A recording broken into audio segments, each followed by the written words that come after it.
이번 대선에서 여러 가지 쟁점들이 있었습니다. 뭐 설화도 있었고요. 계엄도 있었습니다. 그래서 네 가지 키워드를 저희가 한번 꼽아봤습니다. 이번 대선 민심에 지금 투표율이 상당히 높은데 영향을 미친 이 네 가지 키워드를 저희가 선정해봤습니다. 대형 LED에 띄워보죠. 자, 이번 대선의 민심에 영향을 미친 네 가지 이모티콘 네 가지가 일단 떴고요. 첫 번째 이모티콘 한번 뒤집어 볼까요? 설화입니다. 여러 가지 설화가 있었죠.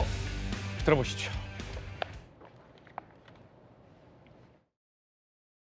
김문수 씨가 대학생 출신 노동자로서 찐 노동자하고 혼인한 거예요. 국회의원 사모님이 됐죠. 남편을 더욱 우러러보겠죠. 그런데 이제 대통령 후보까지 됐어요. 이 설란영 씨의 인생에서는 거기 갈 수 없는 자리예요. 그래서 이 사람이 지금 이렇게 발이 공중에 떠 있어요. 이제 영부인이 될 수도 있는 거예요. 그러니까 제정신이 아니다.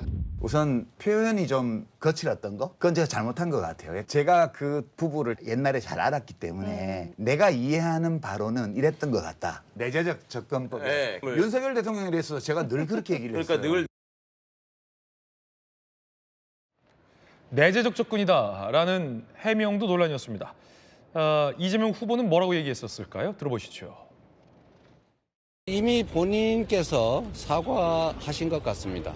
설란영 여사께서 못생긴 여자가 노조한다, 뭐 이런 그야말로 여성을 비하하는, 노동운동을 비하하는 발언을 한 것 때문에 그런 말씀을 하시지 않았을까 하는 그런 생각이 들기도 했습니다만, 여하튼 부적절한 표현이었던 것으로 보여지고 사과하셨다고 하니까 저도 국민들께서 용서하시지 않을까 이렇게 생각됩니다.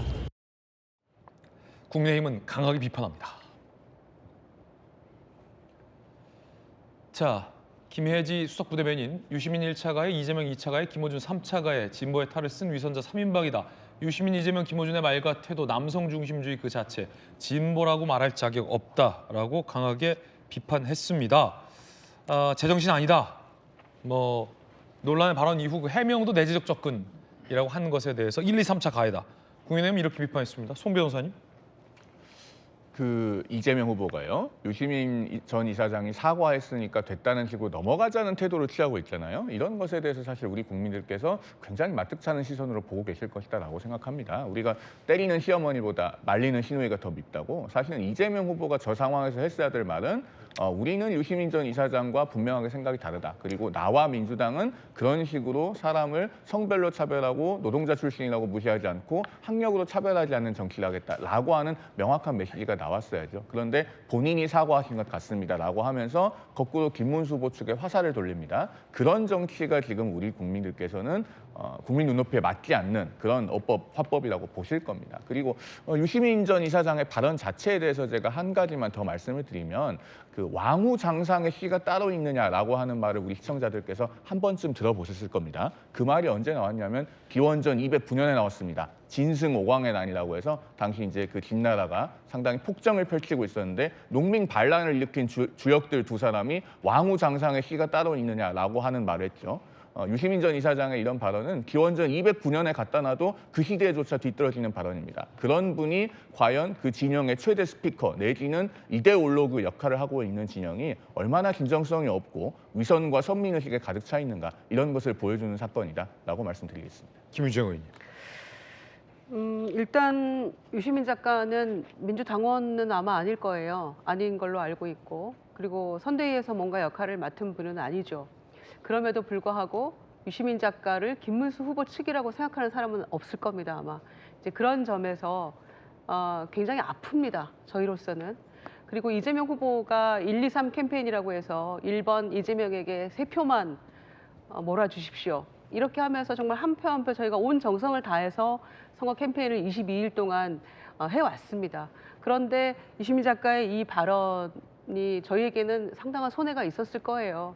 그래서 정말 아픈 대목입니다. 그래서 마음 같아서는 이재명 후보도 뭐 더한 말도 하고 할 수 있었다고 저는 생각해요. 그런데 그 앞에 얘기한 부분 있잖아요. 설란영 여사가 본인이 노조위원장 했다고 굉장히 자랑스럽게 얘기한 대목이 있었는데, 그런데 노조를 그런 식으로 폄하하는 것, 특히 외모와 관련해서 이렇게 폄하하는 부분들은 저희가 보기에도 참 민망한 그런 장면이었고요. 또 하나, 역대 대선에서 상대 후보, 이쪽의 배우자를 향해서 이쪽 배우자가 뭔가 비판하고 비난하는 이런 모습도 저희가 처음 목도했습니다. 설란영 여사가 어디 예능 프로그램이나 또는 유세 현장에서 이제 그런 얘기를 하는 거 보면서 이거 참 안 좋다. 그리고 이렇게 해서는 안 될 것 같은데라고 저도 방송에서 유시민 작가 얘기 나오기 전에 이제 비판들을 했었거든요. 이렇게 가서야 되겠느냐. 이제 그랬었는데 이 부분을 비판하면서 이어지는 얘기들이 이제 이렇게 나온 거 아닙니까? 그래서 부적절한 측면이 있었다. 국민들께서 용서해 주시리라 믿는다라는 이재명 대표의 그 답변에는 가로 열고 그냥 저를 봐서라도 조금 용서해 주시고 네, 표를 좀 몰아주십시오라는 게 그 네. 가로 안에 있다고 생각하고요. 저희로서는 참 안타깝고 원망스러운 그런 장면이었습니다. 네, 두 분의 의견 전해드렸습니다. 김문수 후보 발언 논란도 있었습니다. 들어보시죠. 아이 낳는 우리 엄마들한테 아이 하나 낳으면 한 1억씩 지금 줄 생각입니다. 제일 처음에는 이게 무조건 아이 낳자마자 1억씩 통장에 입금시켜 주려고 그랬는데 그러면 혹시 엄마가 그걸 가지고 다른데 뭐 주식에 넣었다가 다 떨어먹고 이러면 애 못 키우잖아. 그래서 한꺼번에 주는 거는 문제가 있다. 그래서 학교 들어갈 때마다 조금 나눠가지고 1억을 주는 게 더 아이들한테 도움이 되지 않겠느냐. 배현진 의원 같은 분이 배현진 의원은 미스 가락시장 이렇게 뽑았어요. 가락시장 홍보 대사님 임명장 하나. 해주실 거예요? 내가 보면 요즘에 보니까 이 시장에도 딴 것보다도 홍보 대사가 한 분 계시면 굉장히 이게 홍보가 많이 되잖아요. 지역에 다녀도 나는 안 보고 배현진 의원만 많이 보고. 민주당에서는 이렇게 비판합니다. 명백한 여성 비하이자 시대착오적 성차별 발언, 춘향이 미스가락 시장 발언에 이어 여성 비하 3종 세트다라고 비판합니다.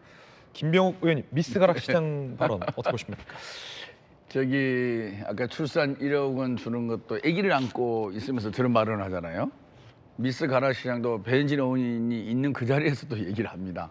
아, 저렇게 감수성이 떨어질까라는 생각을 언뜻 했습니다.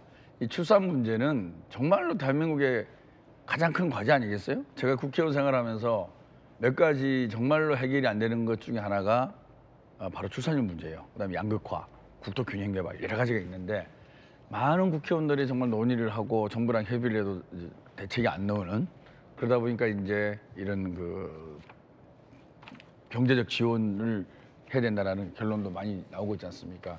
그런데 그것을 이제 특정 케이스를 갖고 혹시 이 사람이 이런 거 갖고 줬다가 주식을 하면 어떻겠냐 이런 걸 예를 들면서 그 정책에 대해서 비판을 하는 걸 보면 대한민국의 이 국민들의 수준을 어떻게 보는지 그대로 알 수 있는 거고요. 그리고 이제 국가가 출산지원금을 줄 때는 말 그대로 출산에 관련된 꼬리표를 좀 달지 않겠습니까? 당연한 거죠. 그거는 그러니까 이 장관까지 해오신 분이 이 일머리가 그렇게 없으실까?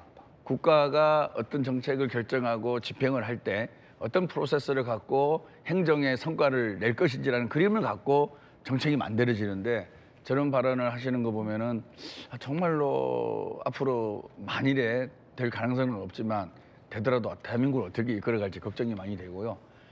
미스 가락시장은 진짜 누가 보더라도 미스란 단어가 없어진 지가 한 30년 안 됐나요? 30년 전에 단어를 지금도 쓰고 있는 거 아니겠습니까? 그것도 현역 국회의원 앞에서 저런 모습을 보면서 정말 젠더 감수성도 없으시고 시대 변화에 상당히 둔감하시구나. 아직도 지금 미스코리아 선발대회도 축소돼서 거의 안 하는 그런 상황으로 가고 있고 용어 자체가 사라졌는데 그것을 칭찬하는 의미에서 끄집어내서 쓴다? 저런 감수성과 저런 문화에 대한 이해를 갖고 대통령에 출마한다는 것에 대해서 되게 실망을 하고 저런 장면을 본 여성과 어머니들은 어떤 생각을 할까 상당히 실망을 넘어서 자격이 부족하지 않느냐 그런 생각을 하지 않을까 싶습니다. 아니요, 네. 사실 저는 이 설화가 선거에 영향을 미친다는 것 자체에서 굉장히 부정적입니다. 사실 선거는 이슈가 의해서 이슈에 좌우가 되는 거죠. 그런데 이제 설화가 이슈가 되는 경우가 대한민국 굉장히 많습니다. 거기에는 언론의 역할도 굉장히 큽니다. 키운다는 것이죠. 그러나 가장 바람직한 것은 정책이 이슈화 돼서 그것이 유권자들의 선택에 맡기는 게 좋습니다. 예를 들어서 호텔 경제학, 저는 이거 매우 마땅한 주제로 생각합니다. 서로 경제 철학이 다른 것이죠. 그럼 그 경제 정책을 놓고 경제 철학을 놓고 유권자들 선택을 하게 할 정도로 이슈화 되는 것은 매우 바람직합니다. 그런데 이제 작은 말을 가지고 우리들이 논란을 벌이는 것은 크게 바람직하지 않고요. 보통 이제 설화는 4가지 종류가 있습니다. 첫 번째는 의도에 의해서 발언을 하는 경우가 있습니다. 아주 이제 질이 안 좋은 것이죠. 두 번째는 실언입니다. 말하다 보면 실수를 하는 경우가 있어요. 세 번째는 이제 언론이 앞뒤 자르고 내보냈을 때 이거 중간 삭제라고 그럽니다. 네 번째는 아예 해석에 관한 문제 그 발언을 놓고 그런데 이 4가지 종류가 있는데 지금 저는 오늘 아까 김문수 1억 무슨 뭐 통장 이야기는 오늘 끝까지 이제 처음 들었어요. 저는 앞에 1억을 주식을 뭐 주니까 주식 투자하다더라는데 뒤에 말 중요합니다. 보니까 사실 저도 지금 제 정책 예를 들어서 제가 대통령이 된다면은 진짜 애 한 명 1억씩 줘야 되는 겁니다. 출산 장려하기 위해서. 단 이것이 1억을 주면은 그걸 가지고 다른 용도로 쓸 수가 있어요. 주식 투자를 한다든지 뭐 부모가 좀 안 좋아가지고 도박을 한다든지 할 수 있어요. 그렇기 때문에 단계별로 초등학교 때 얼마, 고등학교 얼마 이런 식으로 단계를 주는 게 맞다. 이 취지를 이야기를 한 겁니다. 뒤에 문장을 보니까요. 뭐 1억을 주면 주식들이 투자할 수도 있다. 제가 말한 것처럼 뭐 도박할 수도 있는 거 아니겠습니까? 뭐 폄하한 게 아닙니다. 그런 케이스를 들고 나서 뒤에 그러기 때문에 학교 갈 때 초등학교 갈 때 얼마 이렇게 나눠주자. 이 취지를 하는 건데 앞뒤 삭제를 딱 하다 보니까 뭐 아줌마들한테 1억 나눠주니까 주식 투자해서 날려먹는다. 이렇게 지금 해석이 되는 것 같아요. 그건 바람직하지 않고요. 저는 뭐 정책 이야기가 있으니까 저 정책 김문수 후보가 1억 원을 애 낳는 집 또 애 한 명당 1억을 주겠다는 정책에 대해서 반발하는 거 괜찮고 얼마나 좋습니다. 그래서 저 발언 좀 그럴 것 같고요. 저 미스 가락시장은 저도 좀 웃었습니다. 전 실언입니다. 실언인데 그게 이제 그렇게 쟁점화 될 정도 여성 비하까지 될지는 저는 잘 모르겠습니다만 저건 굉장히 실언한 것 같습니다. 네.